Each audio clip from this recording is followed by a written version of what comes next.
All right, Thor's next big adventure. And before we talk about that, I do want to thank the sponsor of this video. This video is brought to you by NordVPN. NordVPN is no stranger to this channel, and I do appreciate that. They're a VPN service that looks to be more than just a VPN service. They look to make your experience navigating this digital utopia slash trash fire minefield known as the internet a little more comfortable, a little safer. For your entertainment pleasure and purposes, not only can you change your digital location with one click, allowing you to view content that might not be available in your location, but with Nord's security bundle, you also get advanced protection. Scan downloaded files for viruses, malware protection, notifications. Special shout out to the computers out there known as the Fallen, the ones who just didn't make it. So I'm glad that there's a service out there that looks to protect you from that. And all this is under Nord's 30-day money-back guarantee. So click the link below, go to nordvpn.com/Johns, get yourself a 2-year plan at a huge discount, plus 1 additional month for free. And now, the first Marvel character to have the 4th standalone movie.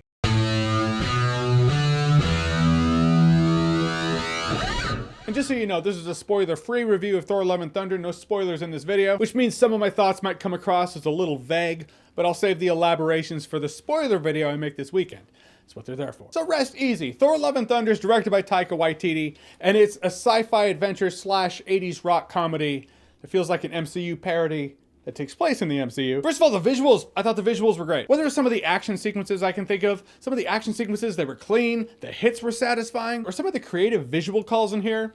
Not to say they happened at the same time, but in the last act, there were some visual calls in there that I thought were really creative and reminded me of a couple of video games, to be honest. Natalie Portman worked to a degree I didn't actually expect her to work. And let's face it, Thor's love interest in a couple of movies getting the power of Thor.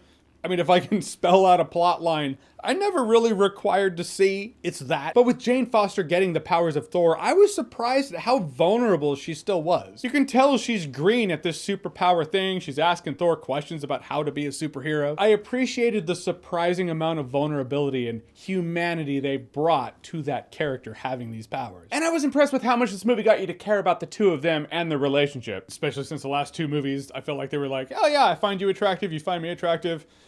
You want to make out? Right? We're on an adventure. Let's just have a makeout. Which means this movie had to do a lot of heavy lifting it shouldn't have had to do, but had to do. And Gore, absolutely. I thought Christian Bale as Gore was amazingly creepy, a standout in this movie. I don't know much about Gore. I just know that fans were like, he doesn't look like him. And I heard they didn't want to have Gore compared to Voldemort, which absolutely those memes would have been incoming. So I guess they made him look like Quan Chi from Mortal Kombat. Fewer memes that way. My fellow Mortal Kombat fans out there, I know you saw it too. There were some visual calls with Gore, whether he's melting into the light from the shadows. First thing you see might be his eyes. It was very Nazgul, very Thing of Nightmares. I thought Gore was great. You don't see him that much in the movie, but it might be a case of the sparing use of Gore was what made the scenes with Gore special. Also, when a Gore scene was going down, there was less comedy.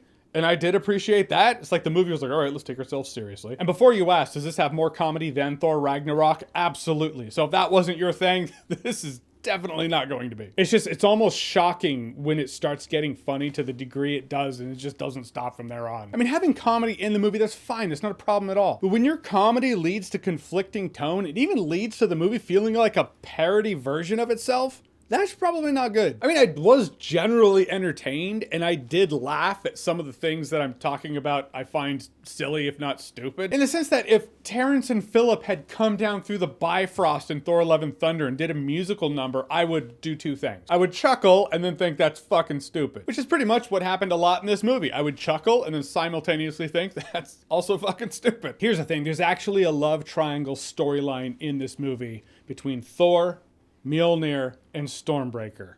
Right, I could have gone for a joke on the matter, but it's to the point where it just got ridiculous. The characters feel like sketch comedy parodies of themselves. The situations don't really feel as heavy as they probably should. Why? Jokes. I mean, it's to the point where Thor's a dumbass. Even in Thor Ragnarok, I was like, Thor's kind of like those short videos they did where Thor's working out and he's talking about how his muscles are brains. I like the fact that those showed us the amazing comedic timing that Chris Hemsworth is able to do. But in Thor Ragnarok, I was like, oh, okay, so he's like that Thor now. But this is next level to where I would make the argument they made Thor a dumbass. I just don't think it does the character justice. It's a very see the joke, take the joke, regardless of what it does to the characters kind of mentality. Guys, in the end, Thor: Love and Thunder. It was fun at times, it was dumb at times. In that, the description of dumb fun is a pretty accurate one. It leans heavy on the comedy to the point where the movie feels like an MCU parody of Thor rather than a Thor adventure. And to be honest, and to remain completely vague, the movie ended in a way that I just didn't find fulfilling. So overall, I'll say this movie is fun. If you're drunk. Yeah, now it's a party. I thought the soundtrack was pretty killer. Some great rock in here. This review's a little early, but eventually you might watch the movie. And when you do, Thor Love and Thunder, have you seen it? What did you think about it? Whatever you thought, comment below, let me know. And as always, if you like what you've seen here and you want to see more, click right here to see more.